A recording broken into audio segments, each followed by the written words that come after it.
Hi friends, എല്ലാവർക്കും സുഖമാണല്ലോ അല്ലേ? ഇന്നത്തെ എൻ്റെ ഒരു വീഡിയോ തനൂട്ടൻ്റെ ബ്രേക്ക്ഫാസ്റ്റാണ് കേട്ടോ. തനൂട്ടൻ രാവിലെ എന്താ കഴിക്കുന്നതെന്ന് നോക്കിയാലോ. ഞാൻ ഇന്ന് ഉണ്ടാക്കുന്നത് ദോശയും തക്കാളിക്കറിയാണ് കേട്ടോ. അത് തന്നെയാണ് കേട്ടോ തനൂട്ടനും കഴിക്കുന്നത്. തനൂട്ടന് ഇപ്പോൾ 9 മാസം ആയതേ ഉള്ളൂ കേട്ടോ. അപ്പോൾ ഞാൻ തനൂട്ടന് ഉണ്ടാക്കുന്ന ദോശ എങ്ങനെയാണെന്ന് വെച്ചാൽ, തലേ ദിവസം അരി കുതിർത്തിട്ടുണ്ടായിരുന്നു. അതിനുശേഷം അരച്ച മാവിന് ഞാനൊരു ബൗളിലേക്ക് മാറ്റുന്നുണ്ട്. ബൗളിലേക്ക് മാറ്റുന്നത് കുറച്ച് വെള്ളം കൂടി ചേർത്തിട്ട് ഒന്ന് ലൂസാക്കി എടുക്കാൻ വേണ്ടിയിട്ടാണ് കേട്ടോ.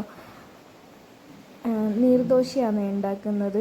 അതുകൊണ്ട് തന്നെ കുറച്ച് വെള്ളം കൂടി ചേർത്തിട്ട് ഒരു പച്ചവെള്ളം പോലെയുള്ളൊരു രീതിയിലാണ് വേണ്ടത് ദോശമാവ്. എന്നിട്ട് അതിന് ഞാനൊന്ന് റെസ്റ്റ് ചെയ്യാൻ വേണ്ടി വെക്കുന്നുണ്ട് കേട്ടോ. പിന്നെ ഞാൻ ഇതിലേക്ക് ഉപ്പൊന്നും ആഡ് ചെയ്യുന്നില്ല. എൻ്റെ മോന് ഞാൻ ഉപ്പും പഞ്ചസാരയും 1 വയസ്സ് വരെ കൊടുക്കുന്നില്ല കേട്ടോ. അതങ്ങ് റെസ്റ്റ് ചെയ്യാൻ വെച്ചു. പിന്നെ തക്കാളിക്കറി ഉണ്ടാക്കാൻ വേണ്ടി ഞാനെല്ലാം കട്ട് ചെയ്ത് വെച്ചിട്ടുണ്ടായിരുന്നേ. തക്കാളി, ഉള്ളി, ഇഞ്ചി, വെളുത്തുള്ളി, കറിവേപ്പില, ഇതിനെയൊക്കെ ഒന്ന് മിക്സിയുടെ ജാറിലിട്ടിട്ട് നല്ല രീതിയിലൊന്ന് ഫൈനായിട്ടൊന്ന് അരച്ചെടുക്കണം കേട്ടോ.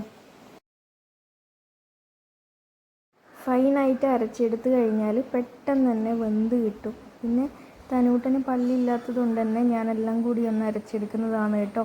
എല്ലാത്തവർക്കും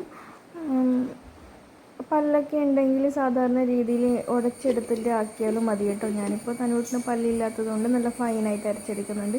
അങ്ങനെ ഫൈനായിട്ട് അരച്ചെടുത്തതിന് ശേഷം പാനും ചൂടാക്കാൻ വെച്ചിട്ടുണ്ടായിരുന്നല്ലോ, അതിലോട്ട് കുറച്ച് വെളിച്ചെണ്ണ ഒഴിച്ചു കൊടുത്തു.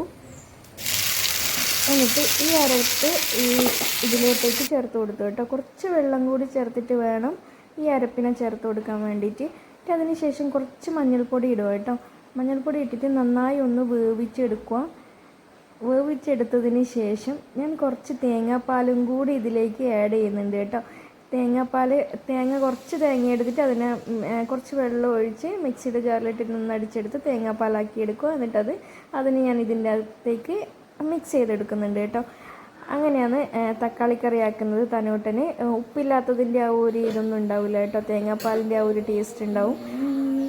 പിന്നെ ഞാൻ റെസ്റ്റ് ചെയ്യാൻ വെച്ചിട്ടുള്ള അരിമാവ് ഞാൻ ദോശക്കല്ല് ഞാൻ ചൂടാക്കാൻ വെച്ചു. അങ്ങനെ ഞാൻ നീർദോശ ചുട്ടെടുത്തു കേട്ടോ. നല്ല ടേസ്റ്റി ആയിട്ടുള്ള നീർദോശയും തക്കാളിക്കറിയും റെഡിയായി കേട്ടോ. അങ്ങനെ ഞാൻ എൻ്റെ മോന് നീർദോശയും തക്കാളിക്കറിയും കൊടുത്തു കേട്ടോ. എൻ്റെ മോന് ഭയങ്കര ഇഷ്ടമാണ് കേട്ടോ. ഇങ്ങനെ ഞങ്ങൾ കഴിക്കുന്ന ആഹാരം കഴിക്കാൻ വേണ്ടിയിട്ടാണ് എൻ്റെ മോന് ഭയങ്കര ഇഷ്ടം. അതുകൊണ്ട് തന്നെ ഇഡലി, പുട്ട് ഇതൊക്കെ ഞാൻ എൻ്റെ മോന് കൊടുക്കാറുണ്ട് കേട്ടോ. എൻ്റെ മോൻ ഇഷ്ടത്തോടു കൂടി കഴിക്കാറുണ്ട് കേട്ടോ.